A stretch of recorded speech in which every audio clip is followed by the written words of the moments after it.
আসসালামু আলাইকুম। দেশ ও বিদেশ থেকে সকলের দৃষ্টি আকর্ষণ করতেছি। আজকের ঘটনাটি হচ্ছে মাদারীপুরের চর ধুরাইল ইউনিয়নের চরের সাইডে এলাকা। তো মাদারীপুরের মানুষ অবশ্যই বেশি বেশি করে ভিডিওটি শেয়ার করবেন এবং সম্পূর্ণ ভিডিওটি দেখবেন। এখানে যিনি গুরুতরভাবে আহত হয়েছেন, এখানে ঝামেলাটাই সৃষ্টি হয়েছিল জমি নিয়ে। এক্স আওয়ামী লীগের মেম্বার তাদের জমি অবৈধভাবে দীর্ঘকাল ধরে ভোগ করে আসতেছে। হামলাকারী আয়ুব আলী ফকির ও অকু ফকির সাথে 40-50 গুন্ডা নিয়ে এইখানে তাদের ভিকটিমদের ঘর বাড়ি ভেঙে দেয় এবং ঘরের ভিতরেও লুটপাট করে। এখানে শুধু এই একটা বাড়ি দেখানো হয়েছে। এই বাড়ির পাশাপাশি ওই এলাকার অনেকগুলো বাড়ি এইভাবে হামলা করা হয়, তাদের বাড়িগুলো ভাঙা হয়। এখানে চাইনিজ কুড়াল দিয়ে কোপানো হয়েছে জানালা এবং দরজাতে।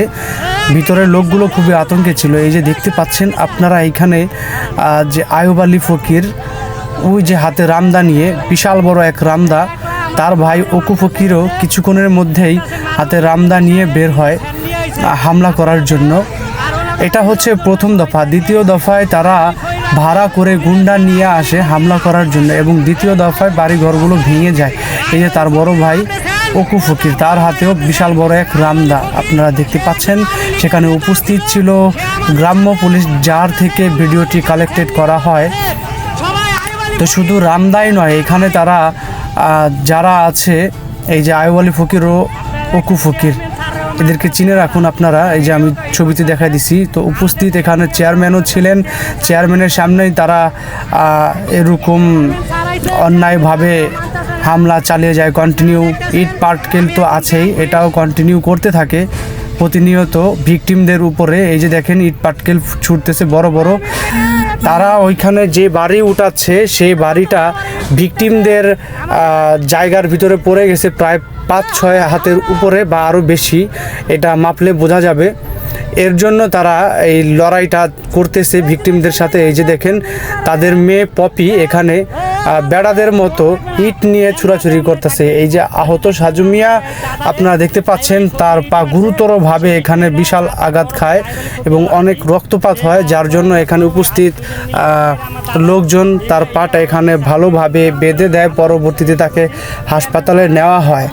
এখানে তার পা অনেকটা কেটে যায়, যা ভিতরে হাড় পর্যন্ত দেখা যায় যখন হাসপাতালে নেওয়া হয়। উপস্থিত ছিল এখানে গ্রাম্য পুলিশ এবং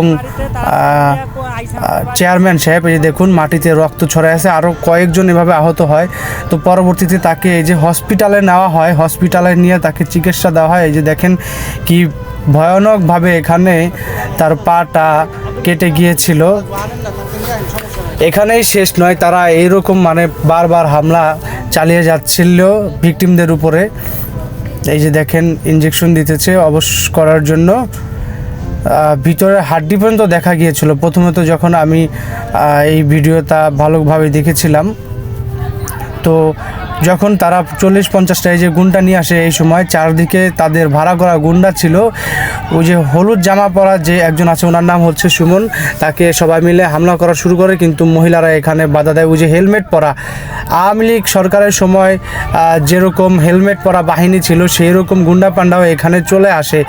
এই যে কিছুক্ষণ পরে আপনারা দেখতে পারবেন আয়ুব আলী ফকির ও হচ্ছে পপি ওই যে হাত দিয়ে দেখা দেয় বাকিদেরকে যে ওদেরকে ধরে নিয়ে আসেন এবং ওদেরকেও মারেন।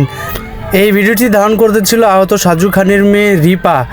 ভিডিওটি কাটার জন্য এইভাবে ছুটে তার উপরে হামলা করে। রিপা হচ্ছে প্রেগনেন্ট, তার উপরে মারাত্মকভাবে হামলা করে এবং মোবাইলটাকে 2-3 বার আছাড় মারে এবং তাকে ধাওয়া দেয়। এইখান থেকে অনেক ধস্তাধস্তি হয় রিপার সাথে। তো ছবিতে উল্লেখিত দেখতে পাচ্ছেন আয়ুব আলী ফকির এবং অকু ফকিরের মেয়ে পপি, এরা দুইজন জিহাদ নামের একজনকে ধাওয়া করতেছিল, যে ভিডিও করতেছিল গুন্ডা পান্ডাদের এবং তাদের বাড়িটাকে ওই যে আপনারা প্রথমে দেখেছেন যে ভেঙে ফেলে। তার জন্য এই দেখেন এইখানে দেখতে পাচ্ছেন যে একজনের পা কেটে গিয়েছে, ওই যে বাড়ি ভাঙার কারণে ওইখানে গ্লাস কেটে তার পা কেটে যায় এবং গুরুতর আহত হয়। কান্নায় সে ভেঙে পড়তেছে আপনারা দেখতেছেন। পরিশেষে এইখানে পুলিশ আসে পুলিশ এসে গুন্ডা পান্ডা এবং আইব আলী ফকির ও উকু ফকির কাউকে বাড়িতে পান না। এই যেই বাড়িটা ভাঙা হয়েছে এবং লুট করা হয়েছে সেই বাড়িটা পুলিশ ভালোভাবে দর্শন করতেছে এবং আরও কয়েকটা বাড়ি আছে যেগুলো ভাঙা হয়েছে, যার ভিডিওগুলো করা হয়নি।